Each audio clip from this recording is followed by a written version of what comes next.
Halo semuanya, selamat datang di ulasan kita kali ini.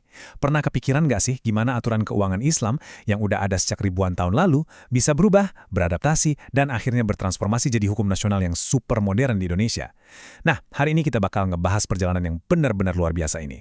Ini bukan sekedar pelajaran sejarah ngebosenin ya. Ini cerita tentang gimana kita ngebangun sebuah mesin ekonomi abadi buat bantu sesama.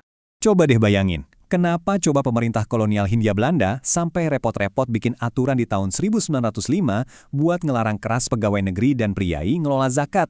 Jawabannya sebenarnya simpel, tapi dampaknya gede banget. Belanda itu sadar betul betapa besarnya kekuatan politik dan ekonomi dari kumpulnya dana umat ini. Mereka ngerasa, wah dana ini bisa-bisa dipakai buat kedanain perlawanan nih, menarik banget kan? Oke, jadi buat gambaran aja, ini roadmap yang bakal kita obrolin. Pertama, apa sih bedanya zakat, infak, sodakoh, sama wakaf? Terus, kita bakal lihat dinamika hukum zakat nasional, pergeseran paradigma hukum wakaf, dan terakhir, ekosistem filantropi Islam di era modern. Langsung aja yuk. Kita masuk ke bagian pertama, zakat, infak, sedekah, atau wakaf. Sebenarnya di mana letak perbedaannya? Jujur aja, kita pasti sering banget kan nyampur-nyampur istilah ini di kehidupan sehari-hari. Padahal, kalau kita bedah dari sisi hukumnya, aturan mainnya tuh beda jauh. Coba lihat zakat deh. Sifatnya itu wajib kalau udah mampu dan penerimanya bener-bener dikunci cuma buat 8 asnaf atau golongan tertentu aja. Tujuannya buat ngebersihin harta. Nah, ini kontras banget sama infak atau sedekah yang jauh lebih santai, fleksibel, dan bisa dikasih ke siapa aja. Terus di sisi lain ada wakaf. Kalau wakaf ini fokusnya buat nahan aset jangka panjang biar manfaatnya terus ngalir alias berkelanjutan. Jadi kasarnya, yang satu itu kewajiban matematis, yang satu kebaikan fleksibel, dan satunya lagi warisan abadi. Ngomongin soal zakat secara spesifik, khususnya zakat harta, itu ada hitung-hitungan matematis yang presisi banget loh. Angka yang paling sering kita dengar pasti 2,5% kan? Nah ini berlaku buat harta yang udah ngelewatin batas minimal atau nisab.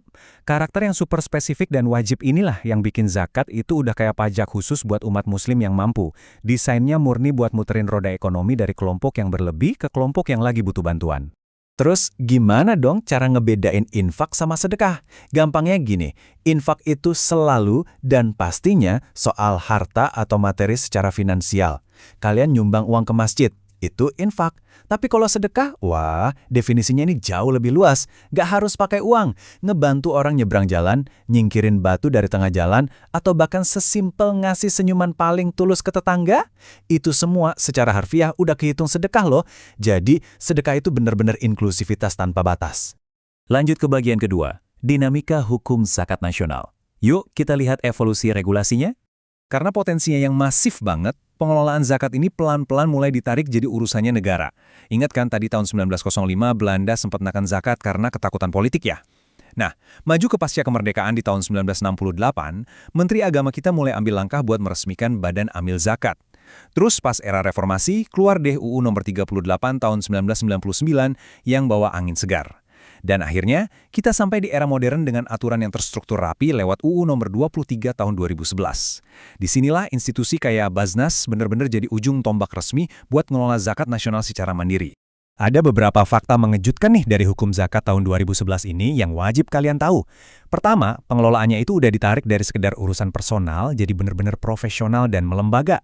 Dan bagian paling kerennya, kalau kalian bayar zakat lewat lembaga resmi itu sah secara hukum, bisa dijadiin pengurang penghasilan kena pajak kalian di mata negara. Aturan ini juga nggak update objek zakatnya biar relevan sama ekonomi sekarang, kayak masukin saham sampai logam mulia. Oh ya, negara juga nggak main-main, ada sanksi pidana loh buat siapapun yang nyalahgunain dana umat ini. Masuk ke bagian ketiga, paradigma baru hukum wakaf.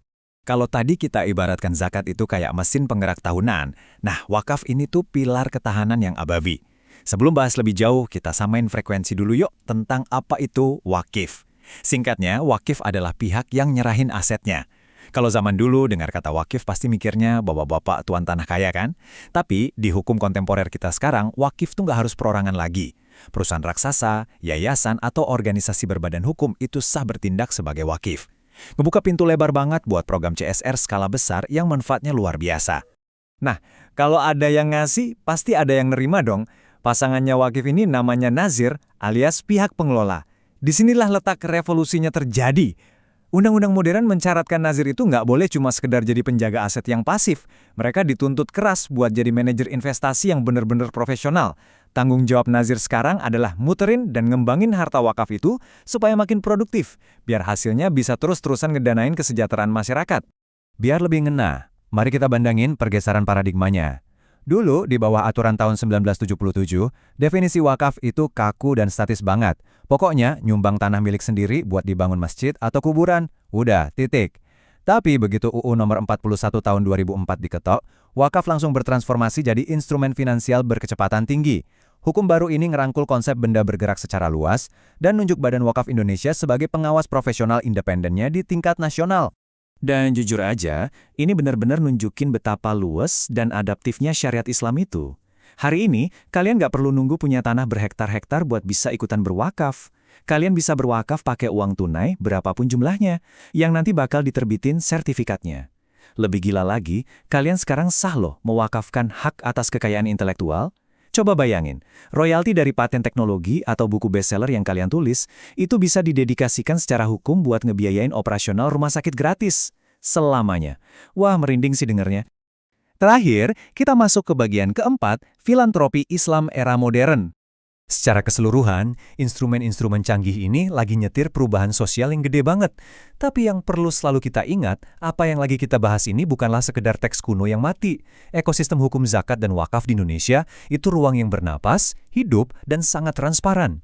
Para ahli hukum dan pakar ekonomi kita itu nggak pernah berhenti neliti dan nyari formula yang paling optimal supaya kesejahteraan buat orang-orang di akar rumput bisa benar-benar terwujud. Jadi, poin krusialnya begini, di era modern ini cuma ngandelin niat baik individu aja tuh nggak bakal cukup buat ngeberantas masalah kemiskinan yang udah sistemik. Kutipan dari rasionalisasi UU Zakat 2011 ini dengan jelas nekanin kalau melembagakan, menstrukturkan, dan memprofesionalkan sistem amal ini adalah satu-satunya cara buat ngelipat gandain dampaknya. Kita udah nggak lagi bicara soal sekadar ngasih koin ke peminta-minta di jalan, ini adalah soal tata kelola finansial raksasa yang terukur dan berdampak nyata.